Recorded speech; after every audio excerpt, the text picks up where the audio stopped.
What's up, everybody, and welcome to another edition of the Got Next podcast. I'm your host, Mitchell Baldwin, with my co-host, Donovan Moore. Yes, sir. We back at it. Yep. Took a little break, but we back at it. We got Bennett Bones and Nate Ash back on the show. How you feeling, B? Yes, sir. We back in action. It's like we've been on like 3 bye weeks, man. But it's good to be back. Hey, it's good to be back, and we got a new interview episode. If you guys have not checked that out yet, make sure you go look at that nicely done video with Maya Caldwell of the Atlanta Dream. But for right now, we got some football coming at y'all this week, so we're just gonna be recapping last week's action and looking forward to this week's action. So if you're not already subscribed, make sure you like, comment, subscribe, all that type of stuff. And without further ado, let's get into the intro.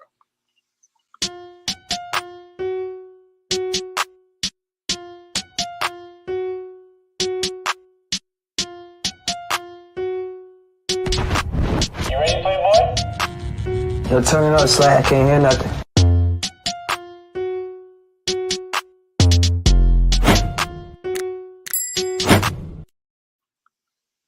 Alrighty, B. It has been a little bit, but can you give us a look into the updated rankings so far?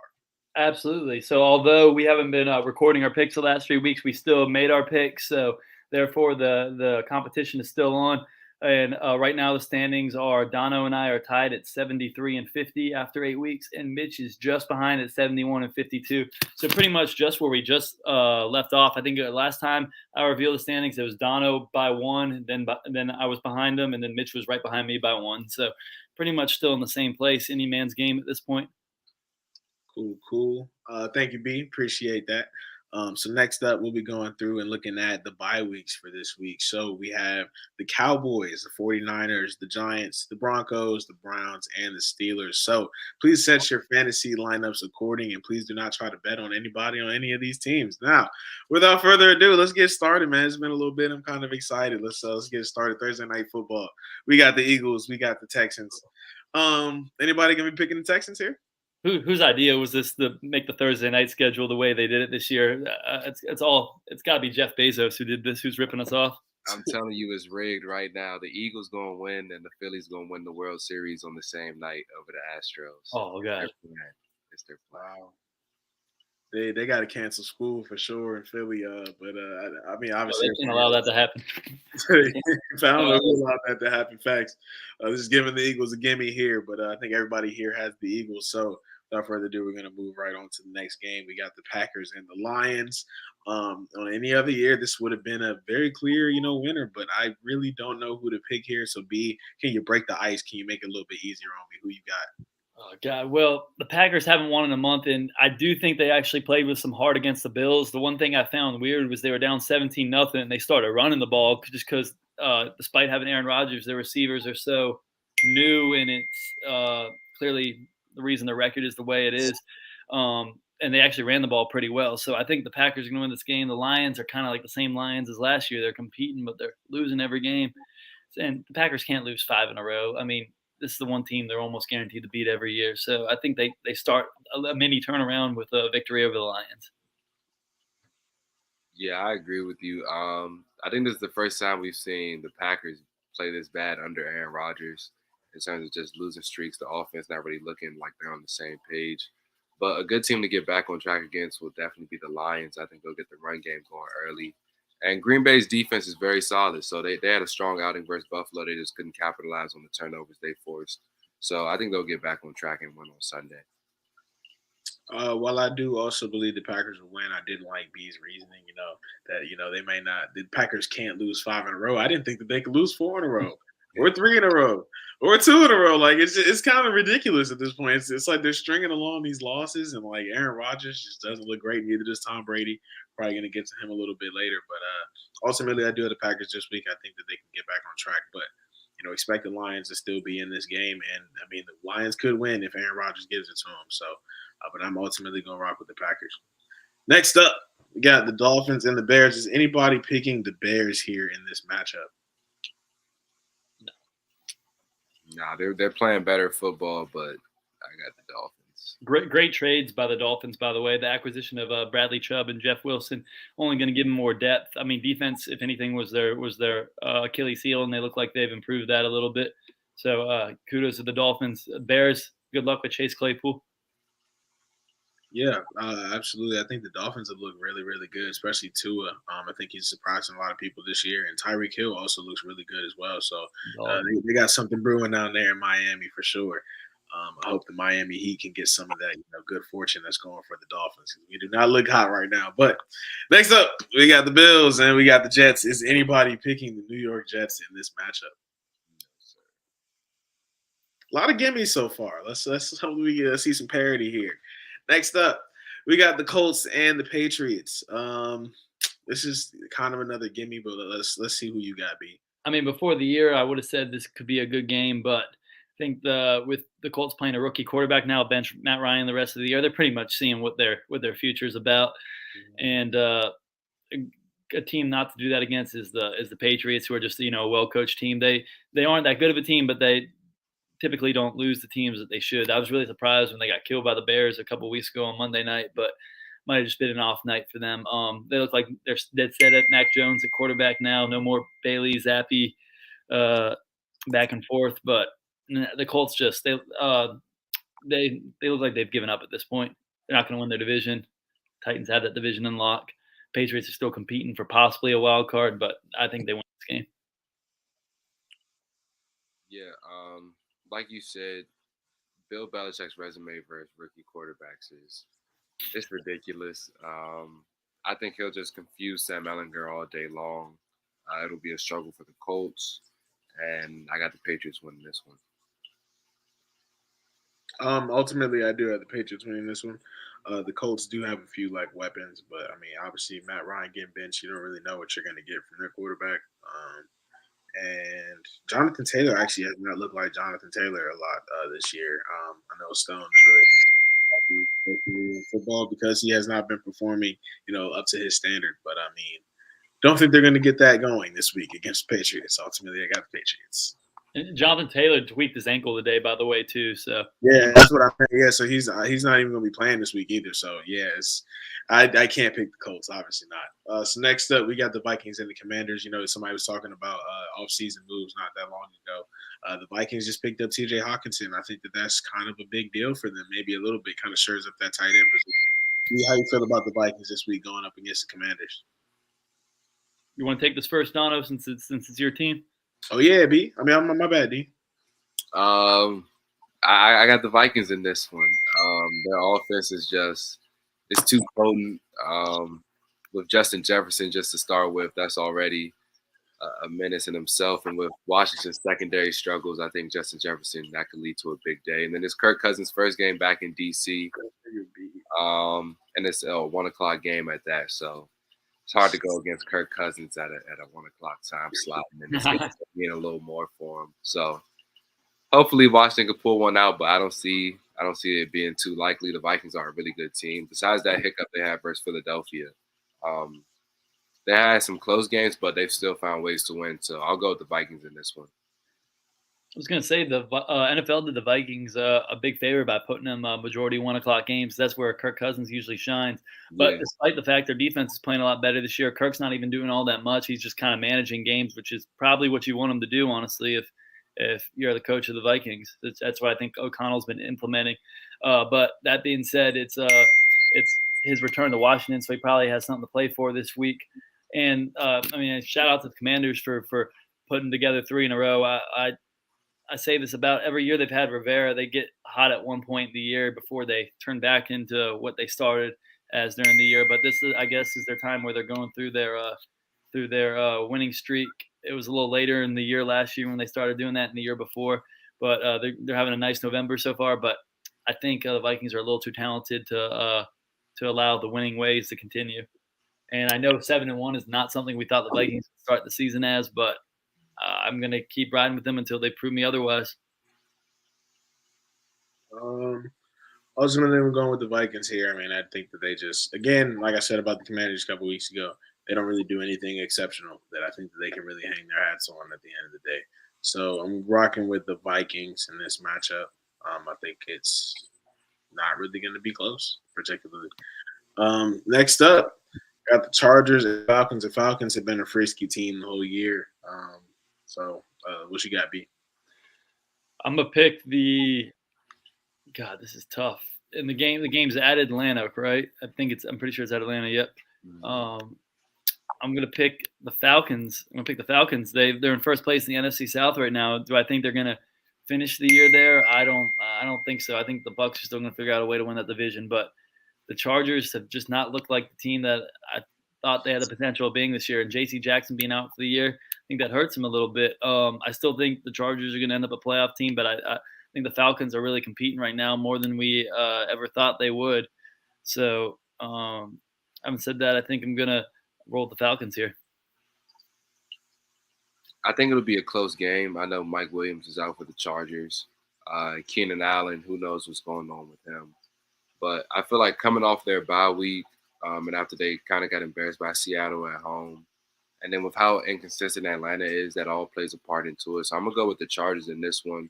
The Falcons, they've been a pleasant surprise this year. I'll give them their credit, but they're just still the Falcons, in my opinion. Like, when you expect them to win, they might have something going. That's when they let you down, they lose. But the Chargers are that same team at the same time. Like, the Chargers have shown us this year, as a matter of fact. They'll let you down when you expect them to win. But I'll still go with the Chargers in this one. Herbert's the difference, in my opinion, here. So I'll go with the Chargers. Yeah, ultimately, Herbert's going to be the game changer for me here. I'm rocking with the Chargers. Even though the Falcons, I think, are going to put up a good fight, I don't think it's ultimately going to be enough to beat the Chargers. Also, I think Austin Eckler is going to have a pretty big week this week because I don't believe the Falcons are going to be able to stop anything that he does. So, going with the Chargers. Next up, we have the surprisingly awful Bengals and the surprisingly kind of hopeful Panthers. This is a weird matchup for sure. B, who you got? I'm going to rock with the Bengals. I actually predicted that they would lose to the Browns last week, mainly because the Bengals' offensive line is weak and the Browns' defensive line is strong. That's why I think Joe Burrow is 0-4 against the Browns in his career. Just some teams are bad matchups for you. But regardless of that, the Bengals, like you said, do look like a little underwhelming compared to what they were last year. But remember, last year they weren't even that good in the regular season. They got hot during the playoffs and got a few upsets on the road.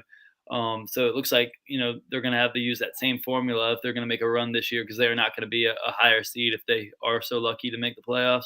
But I don't think they lose a game like this. The Panthers have been competing ever since they made the coaching change, but I still think they're going for a lottery pick this year. So I got the Bengals. Ultimately, I'm going to rock with the Bengals as well. If they do lose this matchup, though, I'm going to be looking at them very differently. So let's hope that that's not the case. Next up, we got a couple more disappointing teams in the Raiders and the Jags. The Jags actually started off hot, at least. The Raiders started off hot garbage and haven't really gotten much better. So, B, how you feeling about this matchup? It's a really tough game to pick because we all had higher expectations for both these teams, especially the Raiders. The Jaguars started 2-1, and it looked like, Peterson was doing with the Jaguars kind of what he did in Philly. But Trevor Lawrence just hasn't looked like a number one pick worthy player. He was the best player in high school, best player in college. And I guess that the fame's finally getting him a little bit. That whole 2020 or 2021 draft class of QBs is not looking good, as a matter of fact. But it all starts with Trevor Lawrence. He really has not elevated Jacksonville. And I know it's Jacksonville, but I had expected to see better things from him in particular. I'm picking the Raiders just because if they don't win this game, Josh McDaniels might as well quit his job because I don't think he's going to be returning next year if they start this bad. Because there's no turning around if they lose to the Jaguars on the road. Yeah, I'm going with the Raiders as well. I don't think we'll see another game in Devontae Adams' career where he just has one catch.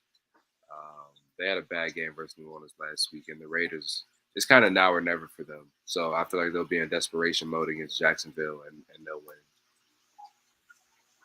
Yeah, I'm going with the Raiders as well. I think if they lose this, they just have to kind of rethink everything. They got to change a lot of things. Maybe somebody gets fired. Maybe they, make some other move. I don't really know. But something's got to change if they lose this week. I got the Raiders, though. We got a battle of the birds here. We got the Seahawks and the Cardinals. B, who you got? This game's in Arizona, so I'm going to pick the Cardinals. They already lost to them in Seattle. I do think I am impressed with the Seahawks and what they've been able to do with their team. A lot of people thought they were going to rebuild, but they're really competing. And they're 5-3 right now, so kudos to them. But think 6-3 after 9 games is a little too good for a team of their talent level. I know the Cardinals are the definition of inconsistent, but they are at home, so I do think it's going to play a big role in a division game like this. Yeah, I agree. Cardinals back at home. Seattle has been a good surprise this year, but they've also been one of those up and down teams. They'll get a huge upset and then they'll come back and lose the next week. So um, Seahawks are on a solid little winning streak right now. I think they beat the Giants and Chargers back-to-back weeks, but I think the Cardinals win this one, especially with D-Hop back too. I think Cardinals win this week. Donald stole my thunder there. I was absolutely going to say D-Hop. D-Hop has been amazing since he came back. Just great. He doesn't really even have to score touchdowns to really have great production. I think that his first week he didn't score a touchdown. I think he had over 100 yards, a couple receptions. Like he catches most of the targets he gets, which is pretty great. So, yeah, I'm going to ultimately go with the Cardinals here. I think that that's the one go-to player here in this matchup. So, going with them. We got the Rams and the Bucks. This is the battle of the disappointing team this year. Who's going to be more disappointing this week, B? So, like you said, these two teams were playing in the divisional round last year, the playoffs, and they both have losing records this year. Them two and the Packers have really been the most disappointing teams in the NFC this year. And whoever loses this game their playoff hopes are gonna look a lot weaker. And it's gonna be a shock to whoever it is. But ever since Brady's been on the Bucs, he hasn't been able to beat the Rams, and I know the Rams don't look like themselves either, but I think the Rams are going to win this game. I just think Aaron Donald, their defense, is going to get after the Bucs O-line, which has not been impressive this year, and the Bucs are just going to stall like they have all year in the second half of games. It looks like Cooper Kupp's going to play, so I think the Rams will make plays on offense. I just think I trust them more to win this game, which is crazy because you would never say that against a Tom Brady-led team, but I just trust them more. I'm gonna go with the Buccaneers in this one. I just feel like in this one, the last time we saw the Bucs versus Baltimore, they kind of just got disrespected. Normally their defense has been pretty consistent for them all year, been pretty stout, and Baltimore was able to run the football pretty effectively against them. And I feel like that was kind of a statement win for the Ravens. And I think the Bucs might, with their bye week coming up, they might start to get focused. They got some players coming back from injuries. So I like Tampa Bay in this one. I think they'll get the job done. And then looking forward to the bye week, they'll start to get the ball rolling and ultimately win their division. So I definitely like the Bucs in this one. I think I'm going to go with the Rams in this one. I was the say not to bet against Tom Brady, but I mean he's given me every reason to bet against him for the first time in his career. And the Bucs, I believe their defense has not looked like what we thought their defense was, coming into the season. And their offense, I can say the same thing. So I think the Rams are just going to have more weapons ultimately, and the Bucs are they're not looking too hot this year. Even though I still don't think the Rams will make the playoffs, I think that they're going to be able to get this win this week. This one's a pretty easy one. Everybody picking the Chiefs here. Yes, but Derrick Henry has really turned things around this year, and being a fantasy owner of his, I commend him for what he's been able to do with his Titans team. I think Malik Willis against the Texans last week threw a pick on his first drive, and he didn't even pass the rest of the game. I think Tannehill will be back, which will force him to pass a little more, but I mean, it's just amazing what Derrick Henry's been able to do. He's basically the quarterback of this team. Yeah, I don't have anything to say. I got the Chiefs. Yeah, same thing. Nothing to say here. But since we are talking about fantasy production and running backs being great, can we talk about Alvin Kamara and what he did last week? After not scoring one touchdown in 7 weeks, this man comes out in 1 week and scores 3 touchdowns.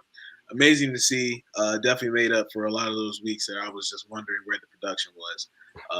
B, how you feeling about the Ravens versus Saints this week? The Ravens finally put together 2 wins, and the Saints, I kind of doubted them, but they look like they're actually a decent team. So I think it actually makes for some good Monday Night Football. Andy Dalton getting reacquainted with some old AFC North foes in the Ravens.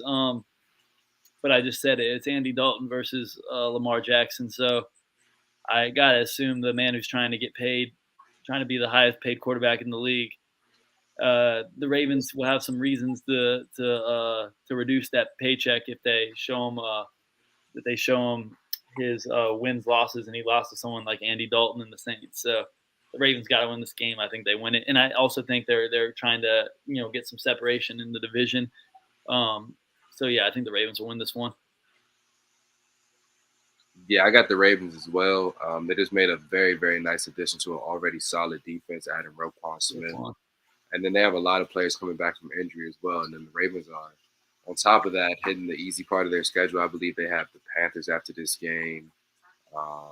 They have a few easy matchups coming their way after this. So I think the Ravens are really going to get the ball rolling here.